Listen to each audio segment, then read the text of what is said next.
बिना काम किए ही 6 करोड़ 12 लाख रुपए जो है वो कॉन्ट्रैक्टर ने निकाल लिए। आपको बता दें कि एक प्रोजेक्ट के तहत इंजीनियर्स ने बिना काम किए 6 करोड़ 12 लाख रुपए जो है वो निकाल लिए, यानी इलेक्ट्रिक डिवीजन को चूना लगाया।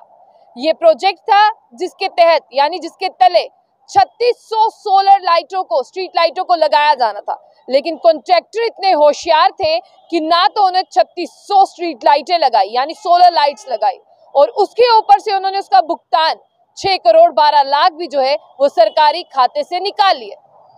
आप देखिए जम्मू कश्मीर में ये हो क्या रहा है, और जम्मू कश्मीर में देखिए कि जिस तरह से कहते हैं ना कि दिन को ही अंधेरा समझ लिया जाता है। जो प्रोजेक्ट मिला था सोलर लाइटें लगाने का, जिसके तहत 3600 सोलर स्ट्रीट लाइट्स को लगाया जाना था, ना तो स्ट्रीट लाइटें लगी और ऊपर से बिना लगाए ही 6 करोड़ 12 लाख भी ले लिया गया। और जब चेक किया गया कि 3600 स्ट्रीट लाइटें हैं कहाँ, 3600 स्ट्रीट सोलर लाइटों का फायदा किसने उठाया, तब देखा गया कि एक भी स्ट्रीट लाइट जो है वो वहां पर नहीं लगी। ऐसा अब जम्मू कश्मीर में इसीलिए देखने को मिल रहा है क्योंकि आपने देखा होगा कि आज से पहले भी करप्शन जो है वो हावी है, लेकिन एंटी करप्शन ब्यूरो ने अपनी रिपोर्ट में खुलासा किया है, उन इंजीनियर से कहा है, भाई साहब 6 करोड़ 12 लाख आपने लिए, कोई बात नहीं, आपको ये कॉन्ट्रैक्ट दिया गया था, आपने लिए हैं, लेकिन 3600 सोलर स्ट्रीट लाइटें हैं कहां पर।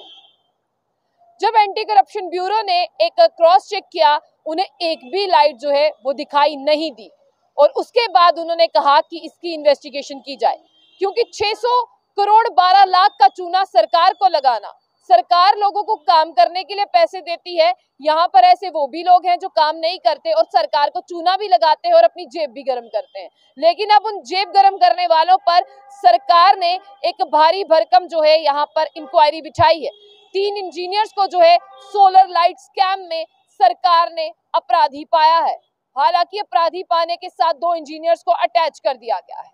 Kashmir power distribution corporation limited यानी केपीडीसीएल ने 3 इंजीनियर्स को एक इंक्वायरी बिछाई है और ये पाया है कि उन इंजीनियर्स ने बिना काम किए 6 करोड़ 12 लाख का चूना जो है वो लगाया है केपीडीसीएल को, Kashmir power distribution corporation limited को। आए दिन आप कश्मीर में देख रहे हैं कि कभी कश्मीर से कोई बात निकलकर सामने आ रही है, कभी कोई बात निकलकर सामने आ रही है, लेकिन ये एक अच्छी बात है। कश्मीर के लोगों की सहूलियत के लिए पैसे दिए गए थे, पैसे अगर आपने ले लिए हैं तो उनके लिए सोलर लाइट्स भी इंतजाम किया जाए, लेकिन उनके लिए सोलर लाइट्स का इंतजाम नहीं किया गया और ऊपर से जो है वो स्कैम देखने को मिला है।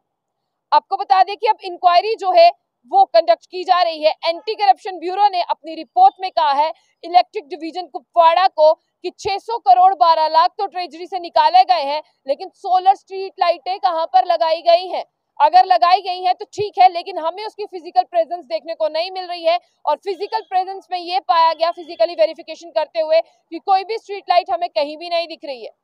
इसका रिजल्ट ये हुआ है, कश्मीर पावर कॉर्पोरेशन लिमिटेड ने, केपीडीसीएल ने 3 इंजीनियर्स को जो है वो अटैच कर दिया है। एग्जीक्यूटिव इंजीनियर, असिस्टेंट इंजीनियर और जूनियर इंजीनियर को जो है एक इंक्वायरी भी हो रही है, और इनमें से 2 इंजीनियर को जो है वो अटैच भी कर दिया गया है। जब तक आपकी इन्वेस्टिगेशन चल रही है तब तक उन्हें अटैच कर दिया गया है, उन्हें वहां पर रहना है। और साथ ही साथ आपको ये भी बता दें कि एंटी करप्शन ब्यूरो ने कहा है कि जांच में पूरी रिपोर्ट सौंपी जाए, कब टेंडर पास हुआ था, कब लाइटें लगनी थी और कब लाइटों का पैसा जो है वो निकाला गया है, और जहां पर सोलर स्ट्रीट लाइटें जो है वो लगाई नहीं जा रही हैं, फिर इलेक्ट्रॉनिक डिवीजन ने स्ट्रीट लाइटों का पैसा ट्रेजरी से कैसे निकाला। मैनेजिंग डायरेक्टर हैं जो केपीडीसीएल के यासीन एम चौधरी, उन्होंने सुपरिटेंडेंट इंजीनियर को सोपर को कहा है कि जांच अधिकारी बनाया है और कहा है कि आप इसका पूरी डिटेल रिपोर्ट जो है हमें सौंपिए, और असिस्टेंट इंजीनियर मुदस्सिर इस्लाम और जूनियर इंजीनियर मुदस्सिर हुसैन चौधरी को अभी जो है केपीडीसीएल मुख्यालय से जहां पर थे उन्हें अटैच किया गया है और आगे की जांच को आगे बढ़ाने के लिए कहा गया है। आगे की जांच आगे बढ़ती रहेगी, लेकिन जम्मू कश्मीर के लोगों को जिस तरह से बात करते हैं, ये सोलर लाइट्स जो है वो कश्मीर में लगनी थी, एक तो लाइटें नहीं लगी, ऊपर से 6 करोड़ 12 लाख का चूना भी लगा दिया गया। और साफ तौर पर आपको ये भी बता दें कि अब ये कहा जा रहा है एंटी करप्शन ब्यूरो की तरफ से कि जो इलेक्ट्रॉनिक डिवीजन कुपवाड़ा है उसने इलीगल पेमेंट जो है वो ली है 6 करोड़ 12 लाख की, और 4 कॉन्ट्रैक्टर जो है इसमें पाए जा रहे हैं, जिनके 3 के नाम तो बाहर आ चुके हैं, लेकिन अभी चौथे का नाम आना बाकी है। और एक रिपोर्ट में ये भी कहा गया है कि आप पूरी रिपोर्ट जो है वो सौंपिए, इनसे पैसे भी लिए जाएंगे और इन्हें बताया भी जाएगा कि सरकारी खाते को चूना कैसे लगाते हैं। AEE और JE सब डिवीजन कुपवाड़ा के जो सब डिवीजन त्रेगाम है, वो दोनों से बात की जा रही है एग्जीक्यूटिव इंजीनियर कुपवाड़ा से कि जब आपने इन्हें काम दिया था तो इन्होंने काम को किस तरह से किया, क्या प्रॉपर चैनल से इन्होंने काम को किया। और ACB के अनुसार इस पूरे मामले में टेंडर कैंसिल करने से लेकर भुगतान की वसूली करने से लेकर हर एक चीज को वो मद्देनजर रखा जाएगा। और एग्जीक्यूटिव इंजीनियर EG कुपवाड़ा को सूचित भी किया जा रहा है कि आप इन तीनों को अभी जांच के लिए बुलाएं, इनकी जांच की जाए, पैसा देखा जाए कि इन्होंने कहां पर लिखा है। यानी जम्मू कश्मीर में आप देखिए धड़ल्ले से क्या होता है, 6 करोड़ 12 लाख एक रकम रहती है, बिना काम किए सोलर लाइट स्कैम बाहर आता है, यानी लाइटें देखने को नहीं मिलती और सरकारी ट्रेजरी से 6 करोड़ 12 लाख का चूना लग जाता है। और जो लोग काम करने वाले हैं, जब लोग अपने हक का पैसा मांगते हैं उन्हें तो पैसा मिलता नहीं है, तो ऐसे चोर और ठग को वो पैसा दिया जाता है जिन्होंने स्ट्रीट लाइटें लगाई ही नहीं और सरकार को चूना भी लगाया। बहुत बड़ी खबर है और बहुत बड़ा स्कैम है। ये स्कैम पहला नहीं है, अभी ये बाहर निकल कर आया है, ना जाने ऐसे कितने स्कैम होंगे जो अभी बाहर निकल कर नहीं आए। इसलिए KPDCL से ये कहा जाता है कि लोग आपको बार बार कोसते हैं, आप एक बार देखिए कि किन लोगों ने पैसा खाया है, उन लोगों को जनता के सामने लाइए कि जनता का पैसा ये लोग खा रहे हैं। वाकई में लोगों में गुस्सा है। Kashmir power distribution corporation limited से गुजारिश की जाती है कि इन लोगों को पकड़े और इन लोगों को जेल के अंदर भरे, जिन लोगों ने वो पैसा खाया है लोगों की मेहनत का और लोगों को सोलर लाइट्स भी प्रोवाइड नहीं की और अपने घर भरे इन लोगों ने। इंक्वायरी की जाए।